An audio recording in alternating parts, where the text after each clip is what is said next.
Olá, estamos no ar com mais um programa Humanamente neste fim de semana. Você já sabe, ouvinte da Band News FM, um espaço de acolhimento, cuidado, um olhar informativo sobre a sua saúde mental.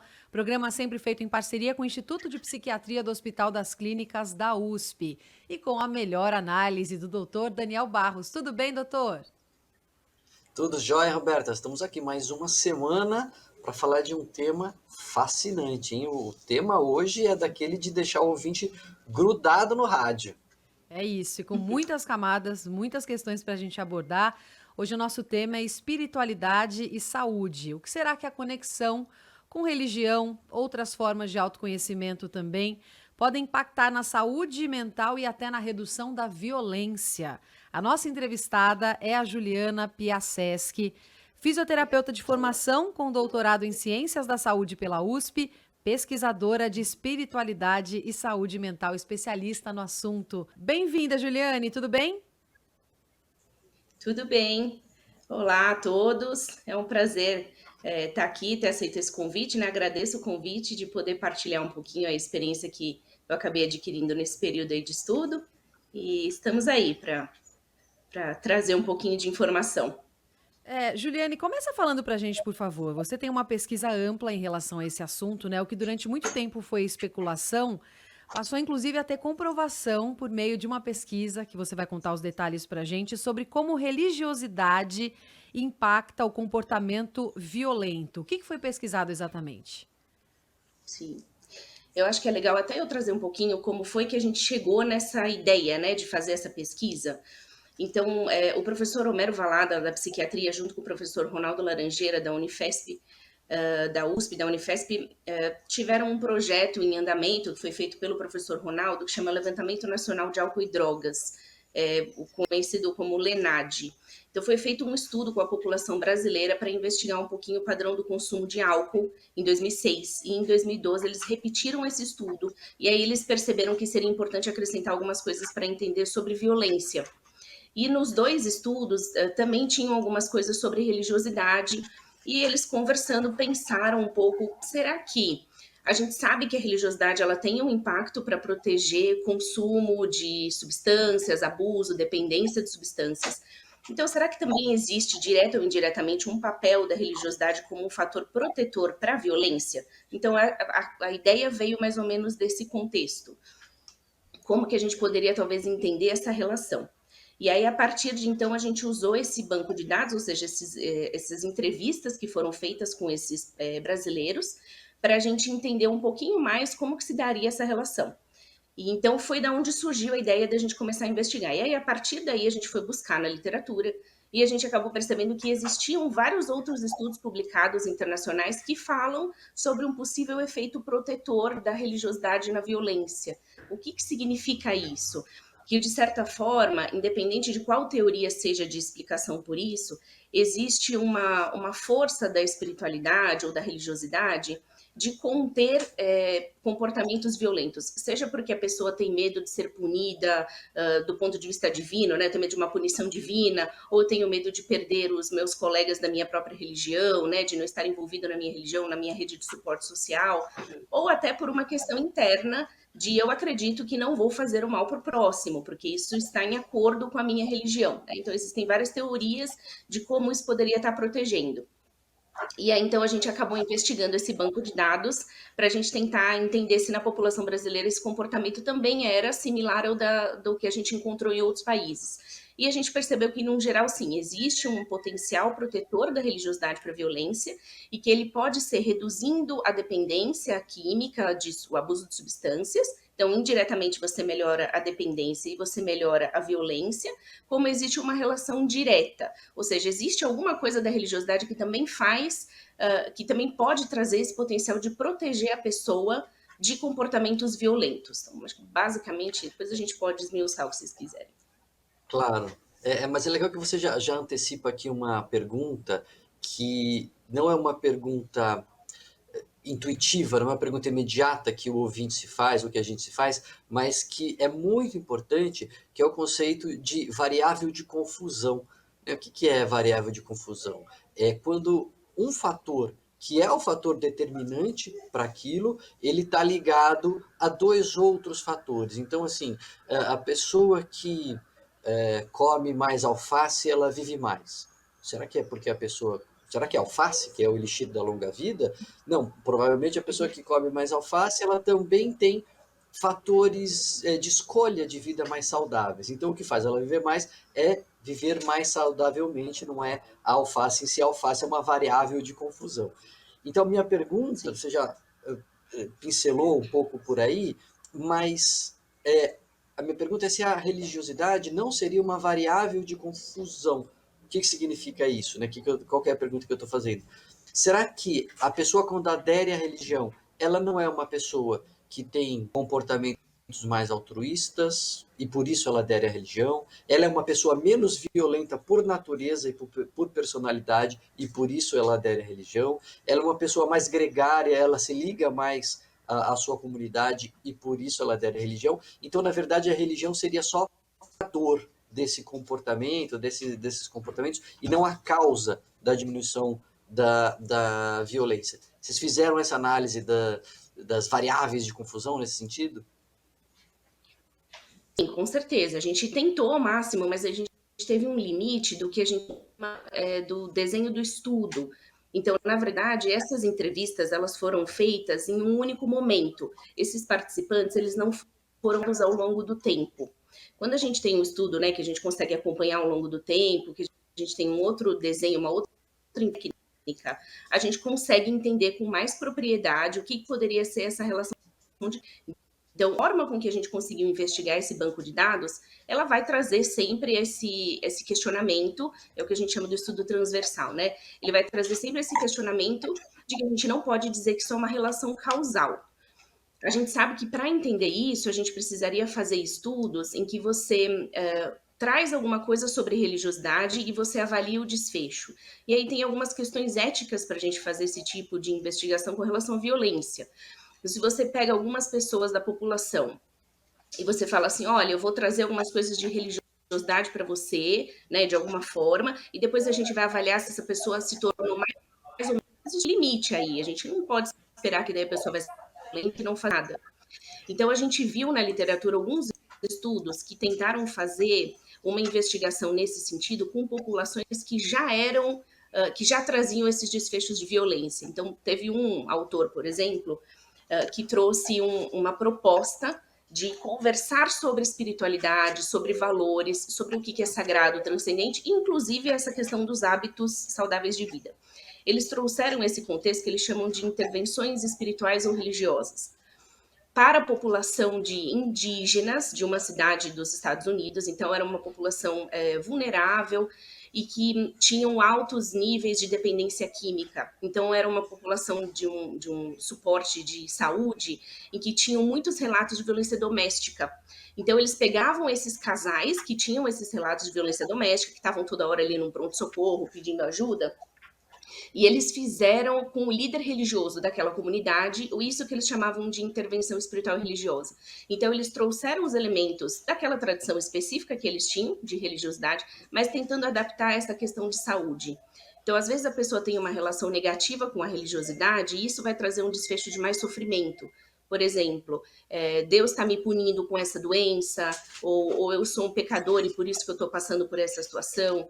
Quando você consegue trazer o que a gente chama de enfrentamento positivo da religiosidade, você inverte essa chavinha, muitas vezes você consegue transformar do sofrimento para um alívio, para trazer uma sensação de suporte e não necessariamente de sofrimento. Então, a ideia desses autores, para tentar entender se isso era uma relação causal, foi trazer uma proposta nesse perfil para avaliar o quanto que isso poderia impactar e reduzir a violência.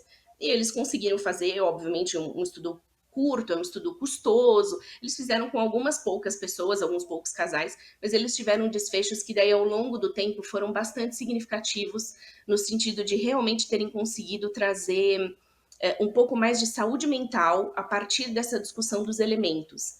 Então, o ponto é que talvez existam algumas questões da religiosidade, como como a gente encara isso, ou como a gente tem essa relação com o nosso sagrado, porque o conceito de espiritualidade é esse, né? Como que é a nossa relação com o que a gente considera sagrado. E quando a gente fala de religião ou de religiosidade, isso é atrelado a tradições. Então, eles conseguiram mostrar que talvez exista uma forma de você falar sobre o sagrado ou transcendente, sem necessariamente você estar atrelado a alguma religião, né? Mas que você pode adaptar isso ou para aquela religião ou para aquela pessoa que não tem, mas você fazer o resgate desses valores e que talvez isso possa aliar ao que você falou, Daniel, de repente não só ser um fator de confusão, mas também ser uma causa de comportamentos saudáveis a partir dessa mudança de comportamento. Sim. Uhum. E é por isso, Juliane, também que os efeitos foram considerados da religiosidade, da espiritualidade, ainda maiores entre adolescentes. Então, assim, a gente pensa em pessoas mais novas que ainda estão em formação, tendo essa ligação com valores morais, e isso impactando na redução de violência, tem a ver com isso? É muito possível. Acho que a principal teoria, quando a gente fala de adolescentes, é porque o que mais parece que da religiosidade protege os adolescentes é a afiliação religiosa, é o fato dele ter uma religião e não necessariamente qual a importância que ele atribui àquela religião para ele. Para os adultos, isso é o contrário. O fato dele ter uma religião não protege, por exemplo, de comportamento violento, necessariamente. Mas quando ele dá importância à religião, quando aquilo é interiorizado para ele, aquilo diminui o índice de comportamento violento. Então, o que a gente conseguiu encontrar como explicação é que para os adolescentes, ter os pares, o suporte, a identificação com o grupo, né, com os amigos, com os colegas, esse envolvimento, essa rede de suporte, ela é muito forte para proteger. Então, quando ele está envolvido em uma religião, quando ele tem uma religião, independente daquilo ser algo muito bem resolvido internamente para ele, em termos de valores, ele tem uma tendência a se comportar similar ao que aquele grupo está tocando. Então, o fato dele ter uma religião, ele estar envolvido num grupo, protege ele desse tipo de comportamento. Isso é mais forte para os adolescentes. E para os adultos, parece que já é um momento, talvez, mais de reflexão, no sentido de não vou fazer para o próximo aquilo que eu não gostaria de fazer para mim. Então, parece que para os adolescentes existe esse fator realmente da própria identificação de pares. Então, ele estar envolvido de frequência religiosa, dele frequentar um local, dele estar envolvido fisicamente, presencialmente, é mais significativo do que necessariamente ele ler um texto sagrado sozinho, ou ele fazer uma prece por conta própria. Existem alguns fatores ali que parecem ser um pouco mais relevantes para o adolescente, justamente por essa questão até da formação dos próprios valores, né? Eu queria, Juliana, que você aprofundasse aqui um pouquinho dois temas, né? Eu acho que mais para frente a gente vai poder falar um pouco sobre a ideia que a gente tem em saúde mental, que é que a religiosidade é mais do que uma religião formal, né? A gente pode falar da espiritualidade, da conexão com o transcendente, da busca de valores essenciais, valores que não são materiais. Não tenho dúvida que a religião formal, institucionalizada, ajuda nisso, né? Aliás, a religião existe para isso mesmo, né? A humanidade não inventou a religião por acaso, ela não existe na humanidade por acaso. Seja você acreditando na transcendência e acreditar que a religião é a forma de chegar até ela, mas do ponto de vista social, antropológico, a religião ajuda nisso mesmo, né? Em termos valores, em termos conexões maiores do que a gente mesmo, acreditar em coisas que são mais permanentes e transcendentes.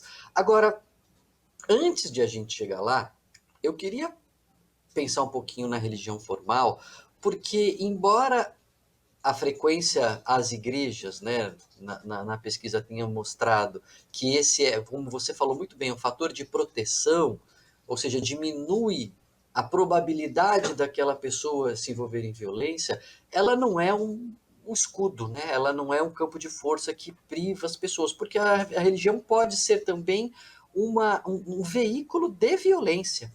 Né? E aqui eu penso em vários exemplos. Eu penso nos traficantes que se unem a igrejas e vão arrebentar com centros de outras religiões.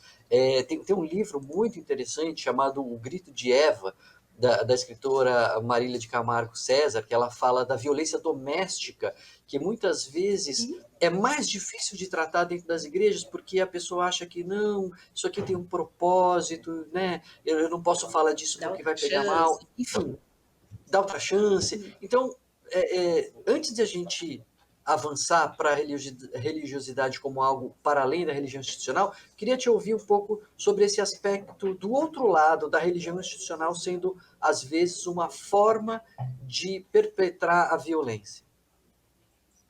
Sim, sem dúvida. A gente esbarrou em alguns desses contextos quando eu estava fazendo justamente essa pesquisa aí do doutorado. Eu não tive tempo ou propriedade suficiente para esmiuçar isso com grandes detalhes, mas uma das coisas que a gente pôde perceber é que existe uma grande tendência na ciência de tentar entender a espiritualidade ou até a religiosidade, mas dessa forma que eles chamam de religiosidade intrínseca, que ela é muito mais abrangente e essa relação do sagrado da pessoa com o que para ela é sagrado ou a conexão, do que necessariamente tentar investigar se uma religião é melhor do que a outra para proteger violência, por exemplo. Porque a gente sabe que existem contextos relacionados a essa questão da religiosidade, da violência, que isso é bastante conhecido já mundialmente. Mas uma coisa que a gente pôde perceber, através de alguns poucos estudos que a gente encontrou, é que existe uma grande sobreposição do que é a tradição religiosa mais conhecida, por exemplo, o cristianismo, o islamismo, o judaísmo, o quanto que isso é cultural e não só religioso em si. Existe uma sobreposição muito importante. E aí isso também fica difícil, porque às vezes é muito mais pela cultura que aquilo se desenvolveu em cima da religião e não só o quanto aquela pessoa está encarando a religião ou vivenciando aquilo que pode facilitar a questão da violência. Então, eu lembro de um estudo que a gente encontrou, que foi feito com adolescentes eles pegaram dois grupos, né, adolescentes cristãos e adolescentes muçulmanos. E eles foram avaliar justamente essa questão da religião deles, né, do cristão e do muçulmano, e a questão de violência para esses adolescentes, né, que eram estudantes de colégio. E eles viram que os adolescentes que eram afiliados à religião do catolicismo, né, os católicos, eles tinham altos índices de violência quando estava associado ao consumo de álcool. Então, aqueles que tinham o consumo de álcool, eles tinham níveis de violência altos, mais do que os dos muçulmanos, porque é uma região proibitiva de álcool. E aí, ao contrário, eles viram que para os adolescentes que eram protegidos do álcool, por essa crença, né, da religião deles, eles tinham mais níveis de violência quando eles estavam atrelados a uma visão patriarcal do homem ser mais superior à mulher, enfim, algumas questões nesse sentido. E aí esse foi um exemplo de que existem diferenças aí de como a religião encara os valores e como as religiões interpretam os valores e como isso pode se dar no dia a dia. Agora, é muito difícil a gente conseguir tentar entender do ponto de vista da ciência. É mais fácil a gente conseguir mensurar aquela pessoa que frequenta um centro religioso, seja ele qual for, para a gente poder fazer um estudo do ponto de vista estatístico, do que eu mensurar o quanto que aquilo está sendo importante para ela no interior, porque isso vai do autorrelato. Então, tem um limite também do que a gente vai conseguir entender a partir desses estudos. A gente usa escalas, a gente usa algumas formas de avaliar o que é uma pessoa espiritualizada, o que é uma pessoa que tem uma religiosidade interior, mas é difícil a gente conseguir atestar que isso realmente é aquilo que está se passando dentro da pessoa. Então, alguns estudos acabam se atraindo mais por entender a questão da frequência religiosa para poder trazer esses resultados. Mas existe essa diferenciação. Eu acho que o principal é entender que existe uma sobreposição de cultura quando a gente fala de tradição religiosa e que existem desfechos de violência negativo, isso que perpetua a violência, isso é bem estabelecido. Mas existe um nicho que tem essa proteção, especialmente para os jovens. E eu acho que esse é o ponto que a gente deveria explorar. Como usar isso na clínica para que a gente possa reduzir esses desfechos negativos. Sim, isso é bem interessante, Juliane. E até porque, quando a gente fala de violência, a gente tem uma relação complexa entre violência sofrida e violência praticada. A espiritualidade, a religião, enfim, podem amenizar os custos emocionais também de violências sofridas? Dá para a gente trazer essa relação? Sim, até mais, na verdade, né? A literatura tem muito mais estudos mostrando o papel da religiosidade como um resgate do sofrimento a partir da ressignificação daquele luto ou daquele processo de sofrimento de uma violência sofrida, que muitas vezes não é um único episódio, né? Muitas vezes é uma somatória, né? Um padrão de comportamento. Então, a gente tem muito mais estudos que trabalham o que a gente chama de coping, né? Que é a palavra para enfrentamento. Então, como que a religiosidade pode ser um suporte de enfrentamento diante dessa situação? Quando a violência sofrida ela está atrelada a um contexto especificamente religioso, às vezes aquele é um ponto nevrálgico e a pessoa não vai buscar a religiosidade como um fator de transformação, de ressignificação. Mas na grande maioria das vezes ela busca alguém nesse sentido para tentar trazer esse suporte ou esse apoio.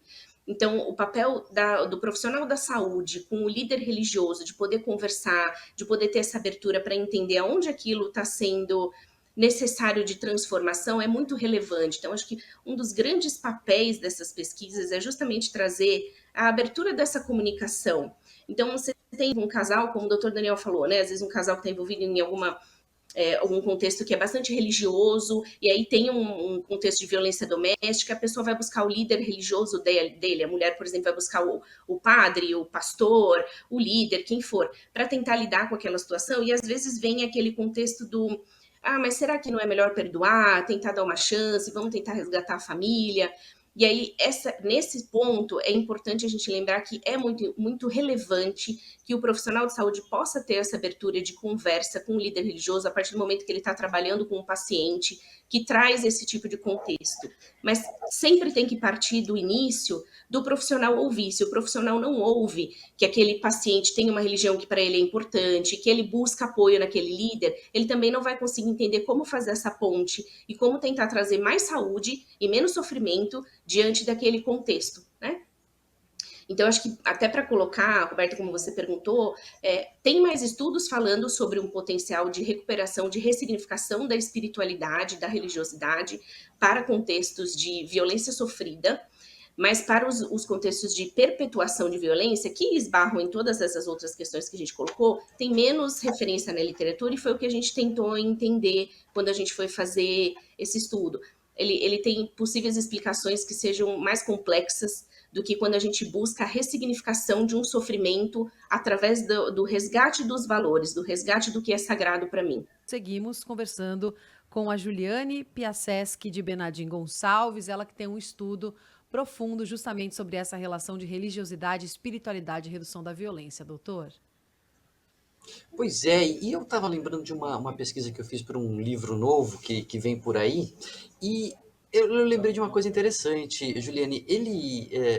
Um dos capítulos fala sobre contato com a natureza, e tem pesquisas mostrando que você ter praças, você ter bosques ali, você ter áreas verdes na cidade reduz a violência.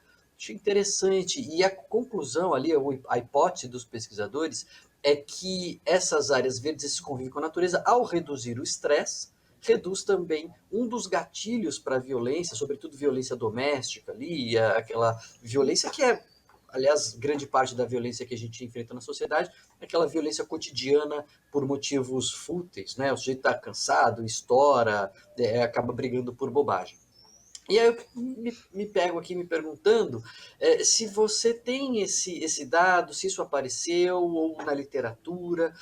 Será que a religiosidade não atuaria também de uma forma semelhante? Lógico, a gente já falou muito aqui sobre você ter valores, sobre você estar integrado na comunidade, sobre você acreditar em algo melhor, em fazer o bem. Mas será que também a gente não estaria reduzindo o estresse, reduzindo aí um pouco a sobrecarga psicológica das pessoas e esse ser um dos fatores de proteção para a violência? Porque acontece, também tem uma outra pesquisa que mostra que as pessoas que frequentam mais a igreja vivem mais, né? E aí, independente disso ser uma intervenção divina ou não, é porque um dos fatores é que a pessoa fica menos estressada, né?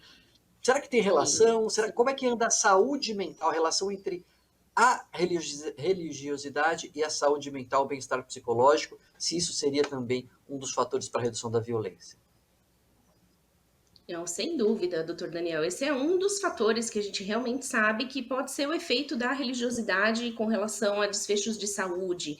Então, como você falou, assim, às vezes a pessoa vive mais porque tem mais religião, tem estudos que mostram isso, mas às vezes ela é mais envolvida em hábitos saudáveis, porque ela frequenta aquela religião X, Y ou Z.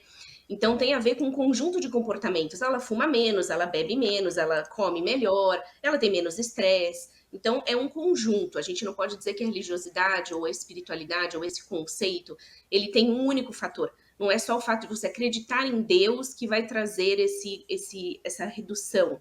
Isso também faz parte, mas tem todo esse entorno do que a religião ou a espiritualidade mobiliza, que é um conjunto multifatorial dos efeitos. E pode ser que para algumas pessoas alguns fatores pesem mais e outros pesem menos, e pode ser por isso que a gente tenha efeitos diferentes nas pessoas, né? Mas existe sim outros estudos que mostram redução de nível de cortisol, melhora de melatonina para pessoas que são mais espiritualizadas ou mais religiosas e que a gente mensura isso através de escalas, do quanto aquilo é importante para a pessoa, né?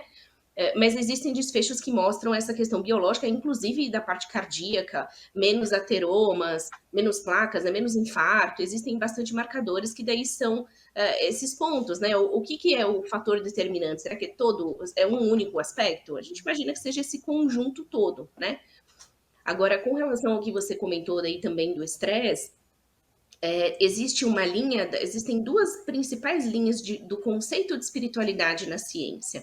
Uma segue uma visão de que a espiritualidade é a sua aproximação com o seu sagrado e o transcendente, com alguma coisa que transcende. E a outra linha, que é do professor Harold Koenig, a outra linha, que é da professora Cristina Puchalski, ela tem uma visão um pouco mais abrangente de espiritualidade, que eu acho que é até uma coisa que a gente comentou um pouquinho antes que a gente ia falar. E que dentro dessa visão de espiritualidade mais abrangente, eles incluem a relação que você tem, a conexão que você tem com a natureza, que você tem com o meio ambiente, que você tem com as outras pessoas à sua volta, e não só com o sagrado transcendente de algo superior, de uma força superior.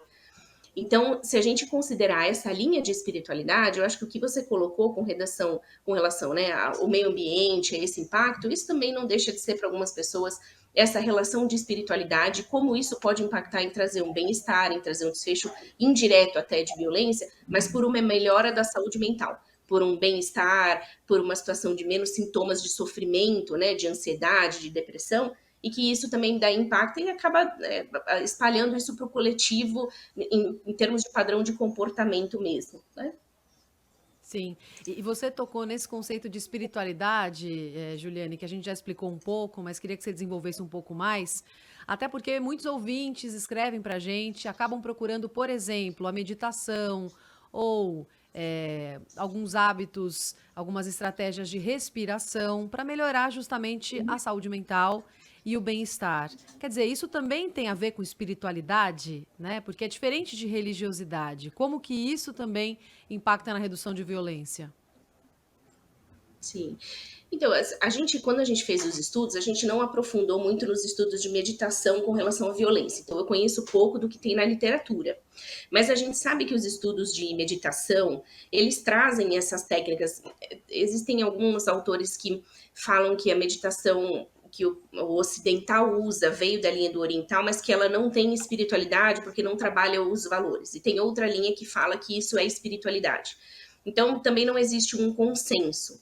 Mas a meditação, como a gente conhece, do ocidental, ela traz desfechos muito positivos. Da técnica de respiração, de você poder fazer concentração, você traz desfechos biológicos que muitas vezes melhoram a sua saúde mental. E aí, obviamente, a gente imagina que isso vai reduzir ou impactar também níveis de violência, tanto, né, sofrida ou perpetuada para você se resolver ou para você não se expor, né, a uma situação de violência. Então, a gente sabe que existem vários estudos também mostrando um pouco sobre meditação. Eu não pude aprofundar para entender exatamente os efeitos. A gente sabe que para a saúde mental isso já é bem mais desenvolvido ou desenhado nesse sentido. Agora, com relação a questão do conceito da espiritualidade mais abrangente, quando a gente fala aí do resgate de valores, Roberto, eu acho que qualquer forma que a pessoa vá buscar para entender o que é sagrado ou transcendente para ela é válida no sentido de trazer alívio. Então, nenhum pesquisador que estuda religiosidade, ele vai indicar religiosidade. A proposta não é que o profissional de saúde vá prescrever, busque uma religião porque isso vai te ajudar no seu sofrimento. Não, mas a gente sabe que para o brasileiro esse é um contexto muito forte. O brasileiro busca, 95% da população se diz religiosa de alguma forma. Então, a gente entender essa relação com o profissional de saúde e saber como trazer visões diferentes, ou saber dar essas dicas de como a pessoa pode tentar buscar algo que possa aliviar o sofrimento é importante. É muito mais nesse sentido. Então, eu acho que para quem busca ler algum texto sagrado, ou se aproximar com uma conexão com os seus próximos, ou com o que é sagrado para você, são desfechos importantes, são coisas práticas do dia a dia que ajudam a aliviar sofrimento, sem dúvida. Acho fundamental a parte da Juliane, né, Roberta, porque recentemente teve uma polêmica aí de o Ministério da Saúde incluindo a religião, né, nas iniciativas de saúde, e aí começou essa confusão. Então, agora medicina é religião, religião é medicina, e quando a gente faz as coisas bem feitas, elas não se misturam. Eu acho que a Juliane traz isso muito claramente. É fundamental para o profissional de saúde que está tratando do ser humano como um todo, ele saber quem é essa pessoa, até que time ele torce e qual é a sua experiência de religiosidade, porque isso pode fazer muita diferença no tratamento, seja por crenças positivas, seja por crenças distorcidas, seja porque você tem um ponto de apoio na comunidade a mais, que é a igreja, ou o centro, ou o que quer que seja a fé daquela pessoa, seja porque você vai estimular aquela crença em algo maior, aquela transcendência, uma esperança, um otimismo, enfim, é fundamental. E também é fundamental para o líder religioso, seja de qual religião for, também ser um parceiro do profissional da saúde, né? Porque ele recebe demandas, muitas vezes ele é a primeira porta de entrada para o sofrimento, e muitas vezes é um sofrimento que ele vai dar conta, e muitas vezes é um sofrimento que ele precisa encaminhar para um profissional. Então, não é a questão de você prescrever, né, do profissional de saúde prescrever religião, e nem o profissional, o líder religioso prescrever remédio, mas a gente estabelecer essa ponte, esse diálogo em prol da saúde mental, do bem-estar e, como a Juliane mostrou para a gente aqui, da redução da violência, né, Roberta? É isso. Gente, terminou mais um programa Humanamente, hoje falando sobre espiritualidade, redução da violência. Juliane, muito obrigada por essa conversa com a gente aqui no programa. Até uma próxima e bom trabalho para vocês. Eu que agradeço. Até mais, pessoal. Doutor Daniel Barros, boa semana para você. Até semana que vem. Boa semana, uma semana transcendente para todos nós. E espiritualizada também. Beijo, doutor. Valeu. Tchau, tchau.